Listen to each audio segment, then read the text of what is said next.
What is up, Sooner Nation? I am Casey Mallon, and you are now, come on, get with me, in a Sooner state of mind. Make sure you subscribe on Apple Podcasts, Spotify, Google Play, and Amazon Music. BetOnline is the world's most trusted betting platform and your number one source for betting on all the madness. Even if your bracket is busted, BetOnline has more ways to stay in on the action with the free Sweet 16 bracket and live betting on every remaining tournament game. With the largest selection of odds on everything from college basketball to MLB, NHL, and MMA, BetOnline continues to be your number one sports betting source. From every Cinderella story to every hat trick, BetOnline has you covered with odds, stats, and more for every game, every play, and every win. BetOnline, the game starts here. Sooner state of mind, family, what is good? Now, I don't know, but I've been told it's hard to run with the weight of gold.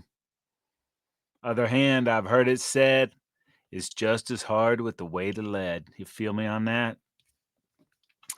Sooner Nation, not too bad of a sports day, being that there is no football. Got MLB starting. NBA is getting closer to the playoffs.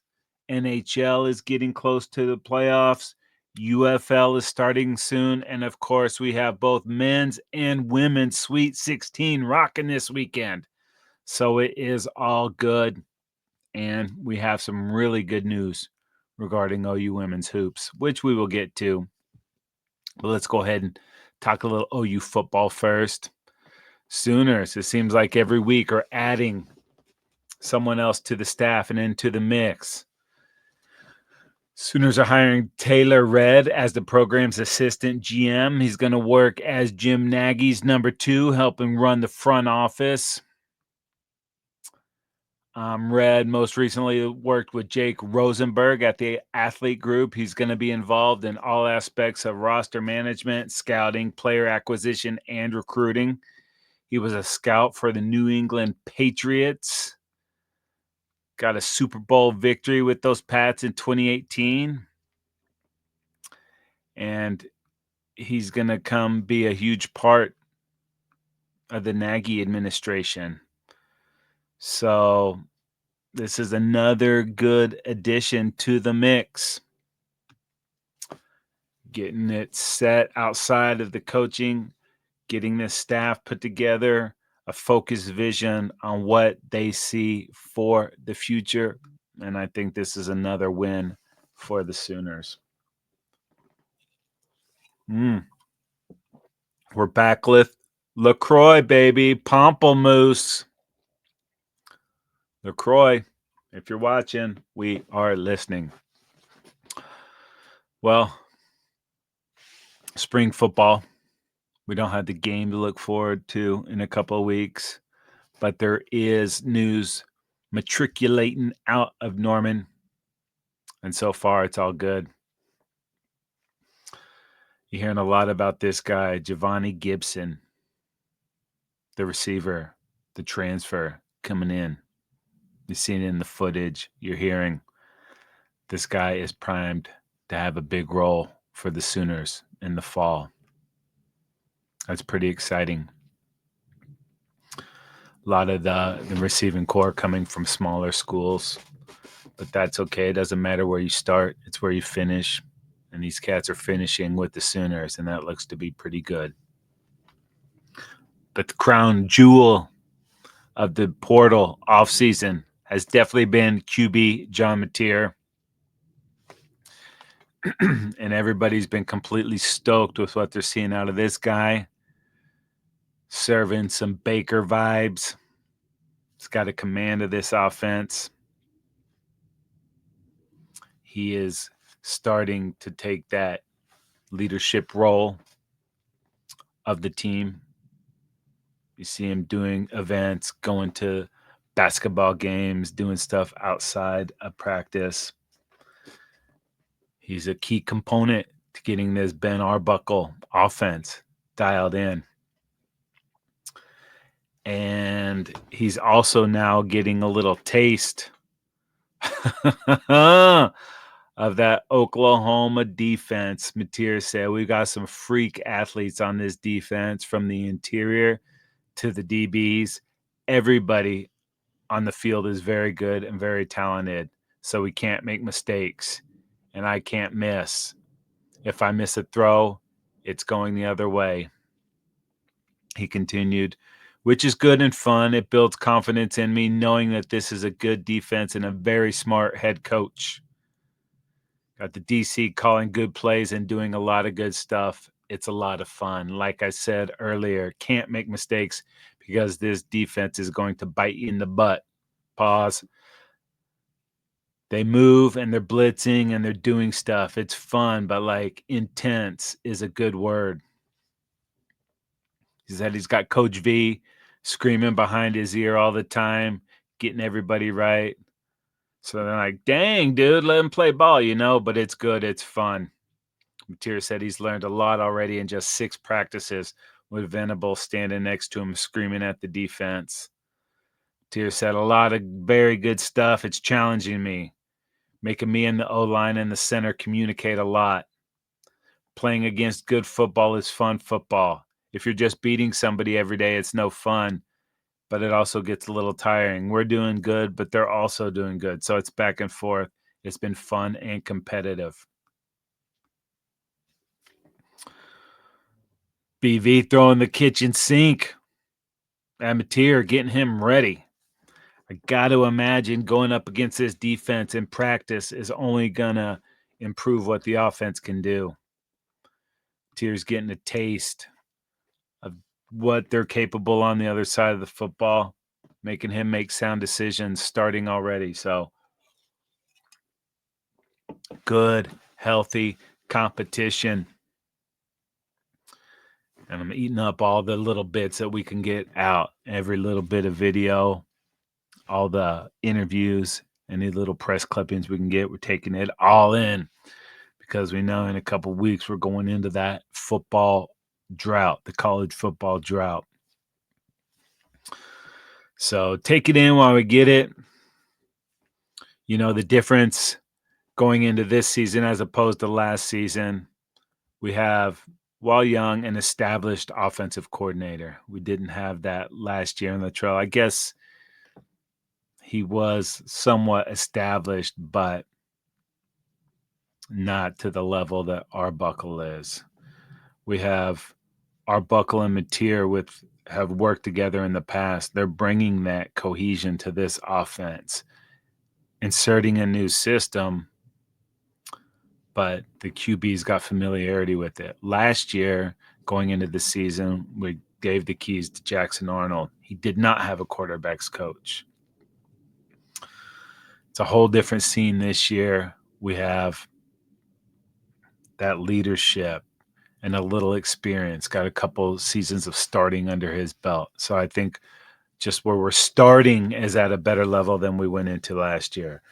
And I think that's going to pay massive dividends. Flip it over to that defensive side of the ball. Getting stoked to get this guy back, Kendall Dolby. It's a brutal injury last year. You guys remember that in the Tennessee game. It looked so gnarly. He's back in pads, not a full participant, not doing everything, but he's in individual drills. And they're bringing him along slowly. No need to rush. Still have plenty of time before we get to the season. And they're doing this with the hopes of having him be ready to go in fall camp. Dolby said, I'm definitely pleased with my process. Obviously, I'm not where I want to be yet, but it is a process.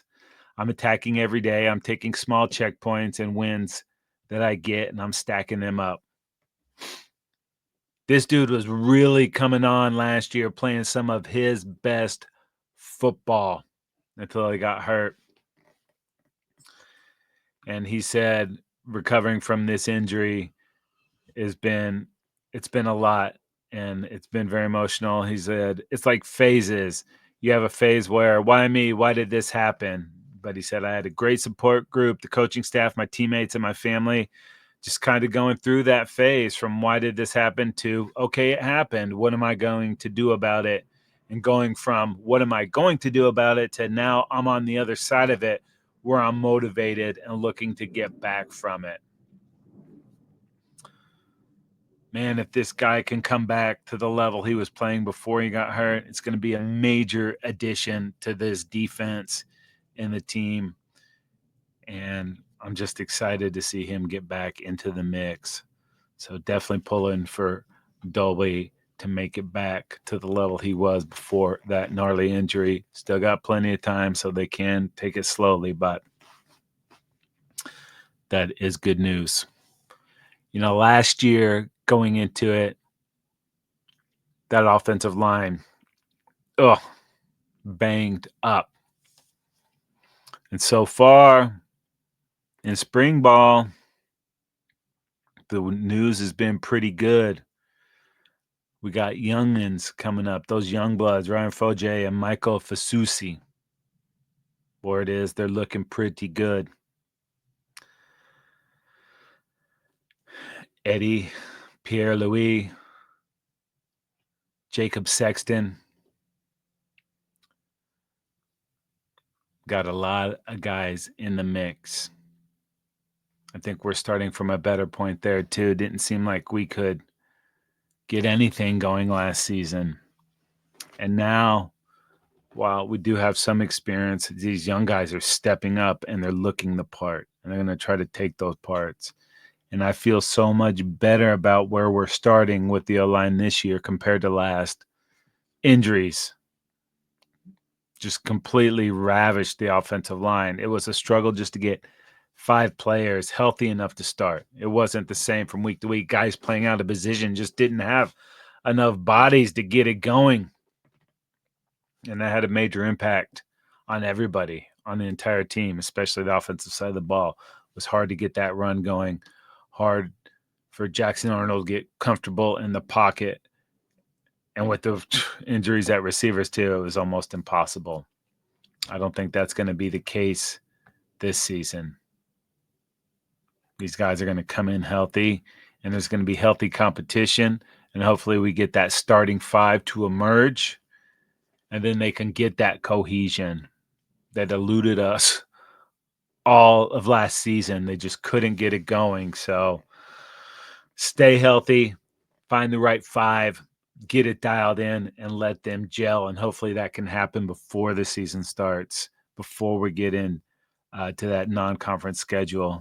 We've got Michigan coming in week 2, and that is going to be a tough game. So hopefully we're rolling into that thing healthy. And when this O-line is healthy, that translates to the NFL, because that's what BB does. He gets guys to the NFL. Over on the Eggs, Deeg Sports did some tallies. NFL O-line starts by college over the last 10 years. Sooners have 734 of those bad boys. First team All-Pros in the NFL the last 10 years, OU's got 6 of them. That's second just behind Notre Dame, who's got 10. O-line's second team All-Pros, Sooners lead that category. 6 of those bad boys. And offensive line Pro Bowlers over the last 10 years, OU number 1 on that list too with 21. So high schoolers thinking about going to a college to play O-line, they have dreams of the NFL. It's right there. Bill Bedenbow, best in the biz. That is some alliteration because I love it.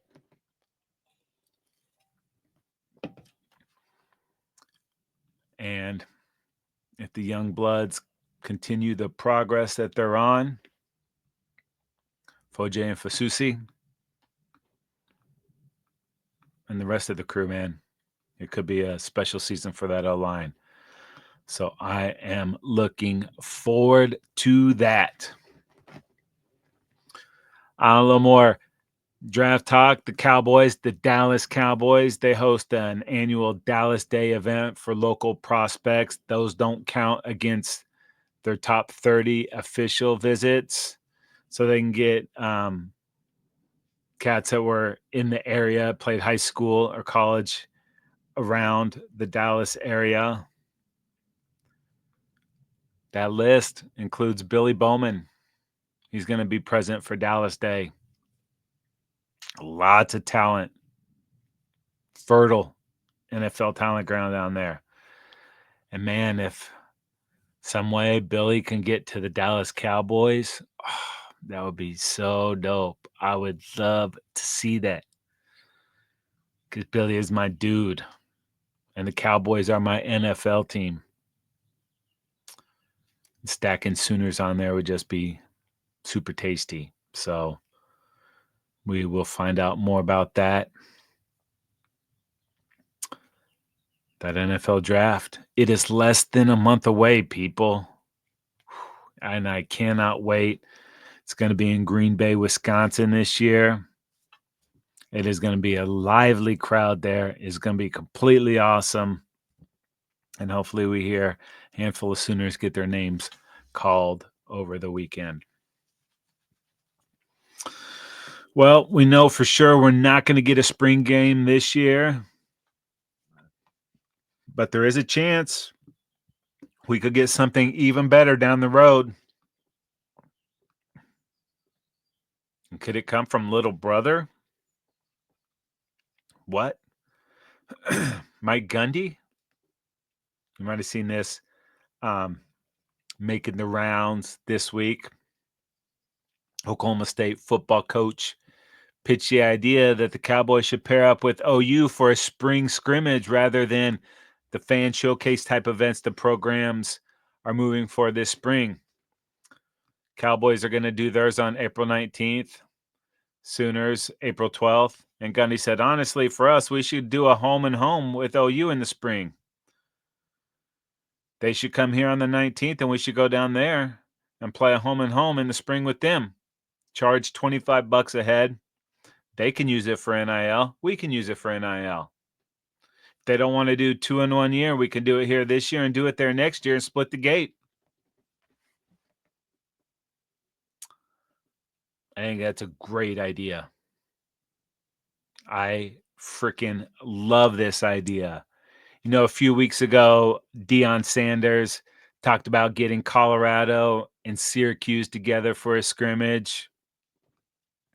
The NCAA, or as I like to call them, Dr. Buzzkill and the Bring Downs, quickly put the kibosh on that. Just another reason the NCAA is becoming more irrelevant. Last show, we talked about how the college football offseason model is starting to look more like the NFL model and how the program will be run in the offseason, bringing in Nagy, who's got that experience. Mark my words, people, this will eventually happen. There's money to be made, and the fan appeal would be off the freaking charts. Like I said, in a few years, the college football offseason will look almost identical to the pro offseason. OTAs, probably a union, a players union, players association. It's going to change. It is going to change, you know, and I'm all for these players making money. Let's never get that twisted because they deserve it. They bring in so much money to these universities. But once they started making that money, it was a brand new ball game. And it's going to change. It's changed forever already. The NCAA is behind on everything like they always are. OU is a trend-setting program. They got in front of all this. North Carolina, a trend-setting program. They got in front of all of this. That's the future, people, and the future is now. And those that adapt will be leading that charge.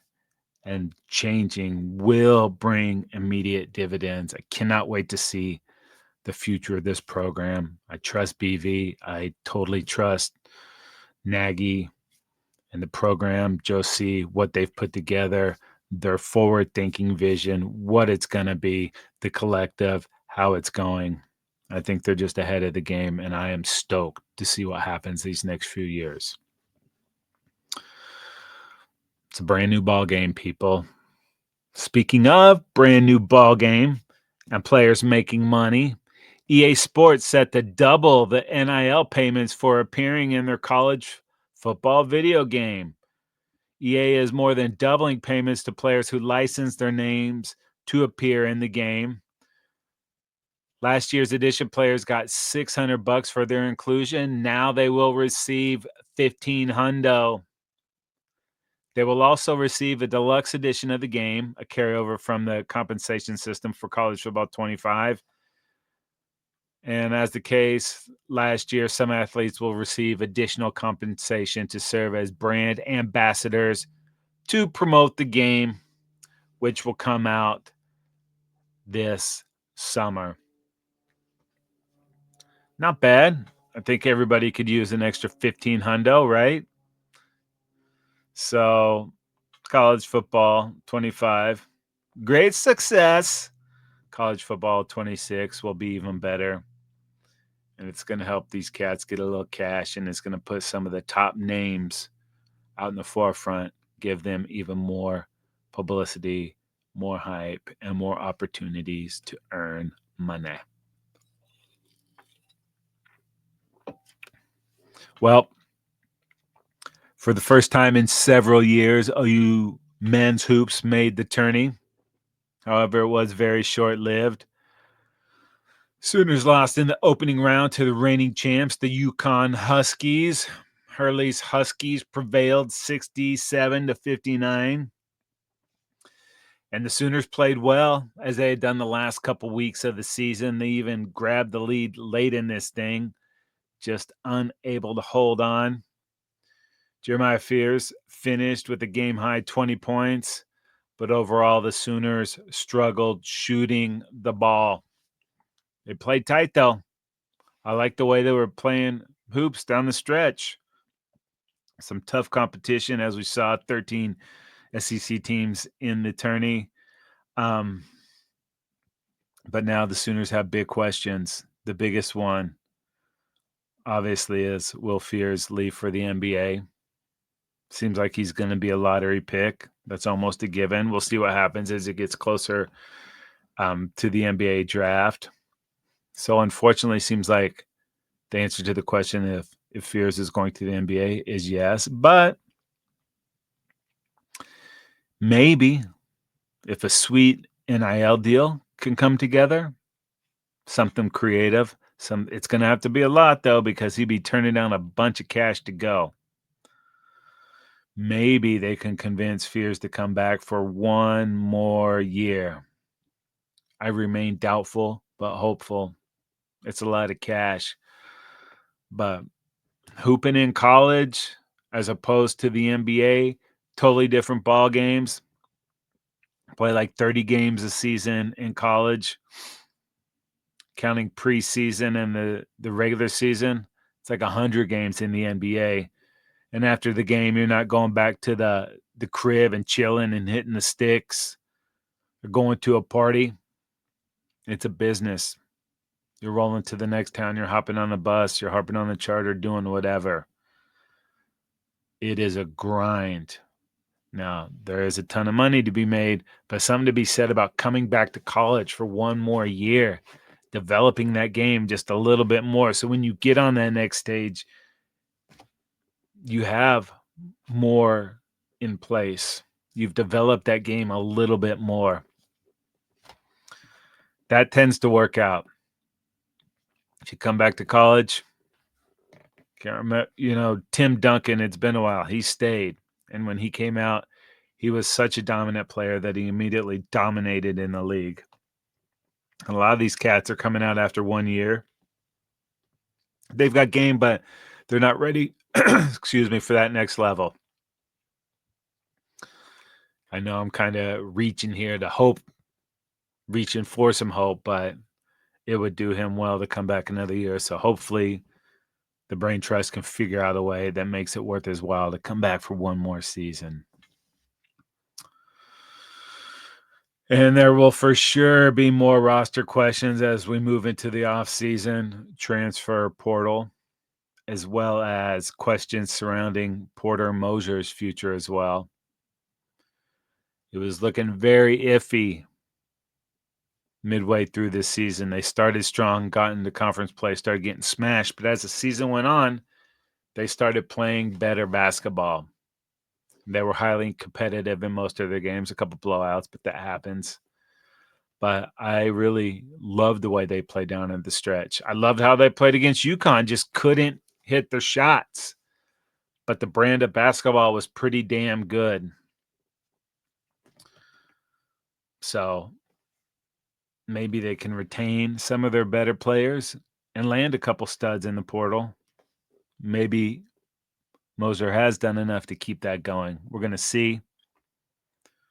You know, much like the football season, basketball just keeps churning. That portal's open. We're going to know a lot more in the next couple of weeks.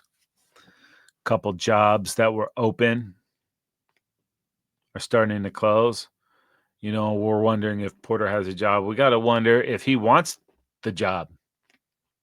It's a tough sell making OU a basketball school. It's always going to be a football school. We saw some empty Lloyd Noble action with some pretty good games. And I know there's some frustration with the program, but still, you can go other places and it's packed and it's a crazy environment. So does Moser want to stay? I don't know. We're going to find out. Lots of questions surrounding the program. And lots of those questions will need to be answered, and they will in time. So TBD for men's hoops. And even though our Sooners are done, we can still check in on our brackets. I watched very little basketball besides the Sooners this year. And surprisingly, I am still alive in both of my brackets. In one of my brackets, I have 11 of the Sweet 6 teams left, with 3 of my Final Four still alive. St. John's shit the bed, but I still have Michigan State, Houston, and Duke, with Duke winning it all in that bracket. And in my other bracket, I have 10 of the Sweet 16 still alive, but I have all 4 of my Final Four alive. Duke, Houston, Florida, Michigan State, with Florida winning it all. So I might still be in the money, and that's good. That's all you can hope for. Speaking of in the money, our friends over at Bet Online have a lot of nice futures bets, some different ones. How many seeded upsets will there be in the Sweet 16? The under 2.5. That's minus 150. How many underdogs will cover the spread in the Sweet 16? The under on that for 4 teams is minus 130. Largest margin of victory. Ooh, over 17.5. That's minus 150. So some pretty interesting bets here. Number of Big 12 teams to make the Elite Eight, under 2. That's minus 165. Number of Big 10 teams to make the Elite Eight, over 1.5 is plus 110. And number of SEC teams to make the Elite Eight, over 4 teams, minus 120. Our friends at BetOnline also have the championship odds, with the Dukies up top at 2-1, followed by Florida at 4-1, Houston 5-1, Auburn 6-1, Bama at 14-1, Tennessee at 14-1. Might want to take that. Michigan State 20-1. Might want to slap some down on there. Zona, with that Duke game coming up, that's going to be brutal. They're 40-1. And at the bottom, Ole Miss and Arkansas both 101. Might be worth throwing a 10 spot down on that. Why the hell not? It is going to be good action all weekend long. Not going to get much work done. Going to watch a lot of basketball. And it's not just the men's. As far as the women hoops are going, our Sooners have dominated in their first two games, and they have a huge game coming up against UConn. And in my humble opinion, the keys to that game will be, number one, slowing down Paige Bueckers. Way easier said than done, but try to limit the damage she does and make anyone else be the player to beat you. Like I said, easier said than done. Two, continue to dominate on the glass. This Sooners team have done an outstanding job of rebounding. It's given them a clear advantage at second chance points, and they're definitely going to need more of that to keep this run going. Number three, limit their turnovers. They've been pretty sloppy with the ball, and it hasn't hurt them yet. But against a team like UConn, they have to clean it up. And they're also obviously going to need a big game from Reagan Beers. She's been dominating, averaging 17.5 and 9 rebounds a game. And on the season, 5th nationally in field goal percentage at 64.5. Beers led our Sooners to the first Sweet 16 in more than a decade. And she's trying to make it back to the Elite Eight, where she led Oregon State last year. Big Beaver fans, LFG. And more good news for Jennie Baranczyk and the Sooners. Aaliyah Chavez, the number one girls high school basketball recruit in the nation, is headed to Oklahoma. 5'11" point guard from Lubbock announced her decision on SportsCenter this week. She said, "They match how I want to play. I want to play fast." She likes OU's up-tempo guard play. She led her high school team to their first state championship since 1981, finished her high school career with 4,796 points, 1,279 rebounds, and 771 assists. She was a McDonald's All-American, Naismith Prep Player of the Year, and Gatorade Player of the Year for a second time. This is a huge get for the program. Lots of eyes on what Coach Jennie is doing right now. And if our Sooners can somehow beat UConn, man, it could be a pretty sweet season. The women keep dominating at OU in all the sports. Softball, gymnastics, golf, all of it. Well done. We have more sports for the weekend, people. This weekend marks the return of the UFL. Cool change.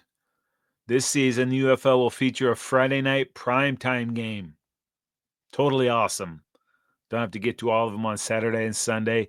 Give me a little something to do on Friday nights. Bob Stoops and the Arlington Renegades set the host Wade Phillips and the San Antonio Brahmas on Saturday. Last year was the first year the USFL and the XFL merging. And last year, the Birmingham Stallions won the inaugural UFL championship 25-0, shutting out those San Antonio Brahmas. So 4 games every week, Friday night game every week, little action on Saturday and Sunday. Keep watching these games. Get to the NFL draft. Little basketball playoffs, NBA starting in April. That'll go through June. Then OTAs and training camp starts. And then boom, we're back to college football, people. How sweet it is. Head on over to Believe.com. That's BLEAV.com. Go to shows, type in Sooner State of Mind, and you are locked. We have a ton of great content, every team, every topic, everywhere believe.com. And if you want to watch Sooner State of Mind, head on over to YouTube and search the Football Dudes. We are there.